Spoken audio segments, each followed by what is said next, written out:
ನಮಸ್ತೆ ಸ್ನೇಹಿತರೆ, ಎಲ್ಲರಿಗೂ. ಇವತ್ತು ನಾವು ಕುಚ್ಚಿದ ಕಡುಬು ಅಥವಾ ಕುದಿಸಿದ ಕಡುಬು ಮಾಡೋ ವಿಧಾನ ನೋಡೋಣ. ಮೈದಾ ಹಿಟ್ಟು, 1 ಲೋಟ ಮೈದಾ ಹಿಟ್ಟು, 1/4 ಲೋಟ ಚಿರೋಟಿ ರವೆ ಸೇರಿ ಚೆನ್ನಾಗಿ ನಾದಿಟ್ಕೋಬೇಕು. ಸ್ವಲ್ಪ ಗಟ್ಟಿನೇ ಇರಬೇಕು. ನಂತರ ಅದನ್ನು ಎತ್ತಿಟ್ಟು, ನಂತರ 1 ಲೋಟ ಬೇಳೆ ತೊಗೊಂಡಿದ್ದೀನಿ, ಕಡಲೆಬೇಳೆ. ಇದನ್ನು ಚೆನ್ನಾಗಿ ಬಿಸಿಯಾಗಿರೋ ನೀರಿಗೆ ಹಾಕಿ ಕುದಿಯೋಕ್ಕೆ ಬಿಡಬೇಕು. ಅದು ತುಂಬ ಚೆನ್ನಾಗಿ ಕುದಿಬೇಕು. ಅದೇ ಲೋಟದ ಒಂದು ಅಳತೆಯಲ್ಲಿ ನಾವು ಬೆಲ್ಲವನ್ನು ತೊಗೊಂಡು ಇಟ್ಕೋಬೇಕು. ಅದನ್ನೆಲ್ಲ ಚೆನ್ನಾಗಿ ಕುಟ್ಟಿ ಪುಡಿ ಮಾಡಿ ಇಟ್ಕೋಬೇಕು. ಆ ನಂತರ ಸ್ನೇಹಿತರೆ, ಆ ಬೆಲ್ಲ ಕುದ್ದ ಮೇಲೆ, ಅಂದರೆ ಬೆಲ್ಲವನ್ನು ಬೇಳೆಲ್ಲ ಕುದ್ದ ಮೇಲೆ ಅದನ್ನು ಹಾಕಬೇಕು. ಆ ನೀರನ್ನೆಲ್ಲ ಕಟ್ಟು ಅಂತ ಹೇಳ್ತೀವಿ. ಆ ನೀರನ್ನೆಲ್ಲ ನಾವು ಬಸ್ತಿಟ್ಕೋಬೇಕು. ಆ ನೀರನ್ನೆಲ್ಲ ಬಸ್ತಿಟ್ಕೊಂಡ್ಮೇಲೆ ಆ ಬೇಳೆಗೆ ಬೆಲ್ಲ ಹಾಕಿ ಸ್ವಲ್ಪ ಏಲಕ್ಕಿ ಪುಡಿ ಕೂಡ ಹಾಕಬೇಕು. ಅದನ್ನು ಹಾಕಿ ಚೆನ್ನಾಗಿ ಕುದಿಸಿ, ಚೆನ್ನಾಗಿ ಕುದಿಬೇಕು. ಯಾಕೆಂದರೆ ಚೆನ್ನಾಗಿ ಕುದ್ರೆ ಮಾತ್ರ ಅದು ಏನೂ ಆಗೋದಿಲ್ಲ.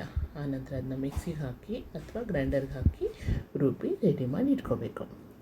ನಂತರ ಸ್ನೇಹಿತರೆ, ಈ ಕಡೆ ಮೈದಾ ಹಿಟ್ಟನ್ನು ಚೆನ್ನಾಗಿ ಮಿದ್ಕೊಂಡು ಚಿಕ್ಕ ಚಿಕ್ಕದಾಗಿ ಎಲೆಗಳನ್ನು ಲಟ್ಟಿಸಿಟ್ಕೊಂಡು ಅದಕ್ಕೆ ಹೂರಣವನ್ನು ತುಂಬಿ ಚಿಕ್ಕದಾಗಿರ್ತಕ್ಕಂಥ ಕಡುಬನ್ನು ಮಾಡಬೇಕು. ಆನಂತರ ಒಂದು ಪಾತ್ರೆಗೆ ನೀರನ್ನು ಬಿಸಿಗಿಟ್ಟು ಅದರ ಮೇಲೆ ಕಡುಬನ್ನು, ಅಂದರೆ ಒಂದು ತೂತಿನ ಪಾತ್ರೆಯಲ್ಲಿ ಕಡುಬುಗಳನ್ನು ಹಾಕಿ ಚೆನ್ನಾಗಿ ಬೇಯಿಸಬೇಕು. ನೋಡಿ, ಇದು ಕುಚ್ಚಿದ ಕಡುಬು ಅಥವಾ ಕುದಿಸಿದ ಕಡುಬು ಅಂತ ಹೇಳ್ತೀವಿ. ಈ ಥರ ಕುದಿಸಿ ಆದಮೇಲೆ ನೋಡಿ ಎಷ್ಟು ಚೆನ್ನಾಗಿ ಅನಿಸುತ್ತೆ, ಎಷ್ಟು ನೀಟಾಗಿ ಕಾಣಿಸ್ತಾ ಇದೆ. ಹೀಗೆ ಕುಚ್ಚಿದ ಕಡುಬು ಅಥವಾ ಕುದಿಸಿದ ಕಡುಬು ರೆಡಿ ಆಗುತ್ತೆ. ಇದ್ರ ಜೊತೆ ಹೋಳಿಗೆ ಸಾರು ಮಾಡೋದನ್ನು ನೋಡೋಣ. ನೋಡಿ, ಹವೀಜ, ಈರುಳ್ಳಿ ಮತ್ತು ಜೀರಿಗೆ, ಮೆಂತೆಕಾಳು, ಒಣ ಕೊಬ್ಬರಿ, ಚಕ್ಕೆ, ಲವಂಗ, ಕಾಳುಮೆಣಸು ಇವುಗಳನ್ನೆಲ್ಲ ತಗೊಂಡು ಎಣ್ಣೆ ಹಾಕಿ ಒಂದೊಂದನ್ನೇ ನಾವು ಚೆನ್ನಾಗಿ ಫ್ರೈ ಮಾಡ್ಕೋಬೇಕು. ನೋಡಿ, ಅದು ತುಂಬ ಕೆಂಪಗಾಗಬಾರ್ದು, ಅಂದರೆ ಹೊತ್ತಬಾರ್ದು, ಒಂದು ರೀತಿಯ ಘಮ ಬರಬೇಕು. ಎಲ್ಲವನ್ನೂ ಅಷ್ಟೇ ನಾವು ನೋಡಿ, ಒಣ ಕೊಬ್ಬರಿನ ಹುರ್ಕೊಂಡು ಒಂದು ಪಾತ್ರೆಯಲ್ಲಿ ನಾವು ತೆಕ್ಕೋಬೇಕು. ಆ ನಂತರ ನಾವು ನೋಡಿ ಅದು ಈ ಥರ ಚೆನ್ನಾಗಿ ಫ್ರೈ ಆಗಬೇಕು, ಬಟ್ ಅದು ಹೊತ್ತಬಾರ್ದು. ಅದಾದಮೇಲೆ ನಾವು ಕೊಬ್ಬರಿನ ಒಂದು ಪಾತ್ರೆಗೆ ತೆಗೆದಿಟ್ಕೋಬೇಕು. ಸಣ್ಣಕ್ಕೆ ಬೇಕಾದರೆ ನೀವು ಸಣ್ಣಕ್ಕೆ ಹೆಚ್ಕೊಳ್ಳಿ, ಇಲ್ಲ ತುರಿದಾದರೂ ನಡೆಯುತ್ತೆ. ನೆಕ್ಸ್ಟ್ ನೋಡಿ, ಈರುಳ್ಳಿನ ಹಾಕಿ ಅದನ್ನು ಕೂಡ ಸ್ವಲ್ಪ ಆಯಿಲ್ ಹಾಕಿ ಕೆಂಪಗೆ, ತುಂಬ ಅದು ಹಸಿ ವಾಸನೆ ಹೋಗಬೇಕು ಆನಿಯನ್ದು. ಸೊ ಅದಾದಮೇಲೆ ನೋಡಿ, ಈ ಥರ ಕೆಂಪು ಫ್ರೈ ಮಾಡಿದ ಮೇಲೆ ಅದನ್ನು ಕೂಡ ತೆಗೆದುಬಿಡಬೇಕು. ತೆಕ್ಕೊಂಡು ಆಮೇಲೆ ಎಲ್ಲ ಮಸಾಲೆ ಸಾಮಾನುಗಳನ್ನು ಏನೇನು ಜೋಡಿಸ್ಕೊಂಡಿದ್ವಿ ನೋಡಿ, ಅವುಗಳನ್ನೆಲ್ಲ ಹಾಕಿ ಸ್ವಲ್ಪ ಚೆನ್ನಾಗಿ ಫ್ರೈ ಆಗಬೇಕು.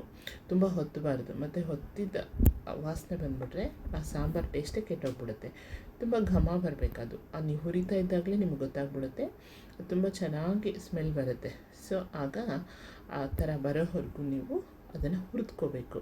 ಹುರಿದಾದ್ಮೇಲೆ ಅದನ್ನು ನಾವು ಒಂದು ಪಾತ್ರೆಗೆ ತೆಕ್ಕೊಂಡು, ಆಮೇಲೆ ಸ್ವಲ್ಪ ತಣ್ಣಗಾದ್ಮೇಲೆ ಏನು ಮಾಡಬೇಕು, ಒಂದು ಮಿಕ್ಸರ್ ಚಿಕ್ಕ ಜಾರ್ಗೆ ಹಾಕಿ ಅದನ್ನು ತುಂಬ ಸಣ್ಣಕ್ಕೆ ರುಬ್ಕೋಬೇಕು.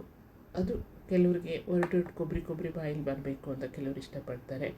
ಸೊ ಅದು ನೋಡಿ, ನಿಮ್ಮ ಒಂದು ರುಚಿ ಅಭಿರುಚಿ ತಕ್ಕ ಹಾಗೆ ನೀವು ಅದನ್ನು ಮಿಕ್ಸಿ ಮಾಡ್ಕೊಳ್ಳಿ.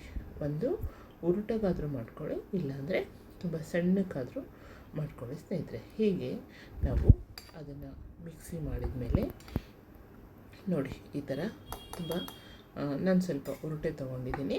ಸೊ ಹೀಗೆ ನಾವು ಮಿಕ್ಸಿ ಆದ ನಂತರ ಸ್ನೇಹಿತರೆ ಅದನ್ನು ನಾವು ಒಂದು ಕಡೆ ಎತ್ತಿಟ್ಕೊಂಡು, ನಂತರ ನಾವು ಪಾತ್ರೆನ ಎಣ್ಣೆ ಕಾಯಿಸೋಕೆ ಹಾಕಿ ಅದಕ್ಕೆ ಜೀರಿಗೆ, ಸಾಸಿವೆ ಎಲ್ಲ ಹಾಕಿ, ಆನಂತರ ಅದು ಬಿಸಿ ಆದಮೇಲೆ ನೋಡಿ, ಅದು ಚಟಪಟ ಅಂತ ಅಂದ ತಕ್ಷಣ ಅದಕ್ಕೆ ನಾವು ಇಂಗು, ಕರಿಬೇವು ಹಾಕಬೇಕು. ಆಮೇಲೆ ನೋಡಿ, ಅದು ಸ್ವಲ್ಪ ತಣ್ಣಗಾಕೋಗ್ಬಿಡ್ಬೇಕು. ಅದು ಗ್ಯಾಸ್ ಆಫ್ ಮಾಡಿಬಿಡಿ.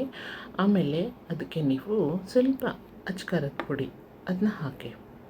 ಆಗ ಅದು ಎಣ್ಣೆಲಿ ತುಂಬ ಚೆನ್ನಾಗಿ ತೇಲ್ ಬರುತ್ತೆ, ಮತ್ತು ಸಾಂಬಾರು ಕಲರ್ ತುಂಬ ಮಸ್ತಾಗುತ್ತೆ. ಆಮೇಲೆ ಅದಕ್ಕೆ ನೀವು ಹುಳಿ ಹಾಕಿ ಅದನ್ನ ಕುದಿಯೋಕ್ಕಿಡಿ. ಸ್ವಲ್ಪ ಮುಚ್ಚಿಬಿಟ್ಟು ಅದನ್ನ ಕುದಿಯೋಕ್ಕಿಡಿ. ಅದು ಕುದ್ಮೇಲೆ ಅದು ಕುದೀತಾ ಇರುವಾಗ ಅದಕ್ಕೆ ನಾವು ಸ್ವಲ್ಪ ಉಪ್ಪನ್ನು ಹಾಕಬೇಕು. ರುಚಿಗೆ ತಕ್ಕಷ್ಟು ಉಪ್ಪನ್ನು ಹಾಕಬೇಕು. ಹಾಗೆಯೇ ಅರಿಶಿಣ ಪುಡಿ ಮತ್ತು ಮಸಾಲೆ ಪುಡಿ, ಮನೆಯಲ್ಲೇ ಮಾಡಿರ್ತಕ್ಕಂಥ ಮಸಾಲೆ ಪುಡಿ, ಬೆಲ್ಲ, ಹುಳಿ ಈಗಾಗಲೇ ಹಾಕಿದ್ದೀವಿ. ಸೊ ಅದೆಲ್ಲ ಹಾಕಿ ಅದ್ರ ಜೊತೆ ನಾವು ಏನು ಕಟ್ಟನ್ನು ಬಸ್ಕೊಂಡಿರ್ತೀವಲ್ಲ, ಆ ಬೇಳೆ ನೀರು ಅದು ಹಾಕಿ ಮಸಾಲೆ ಎಲ್ಲನೂ ಹಾಕಿ ಚೆನ್ನಾಗಿ ಕುದಿಯೋಕೆ ಬಿಡಿ. ಈ ರೀತಿ ಚೆನ್ನಾಗಿ ಸಾಂಬಾರು ಕುದಿಬೇಕು.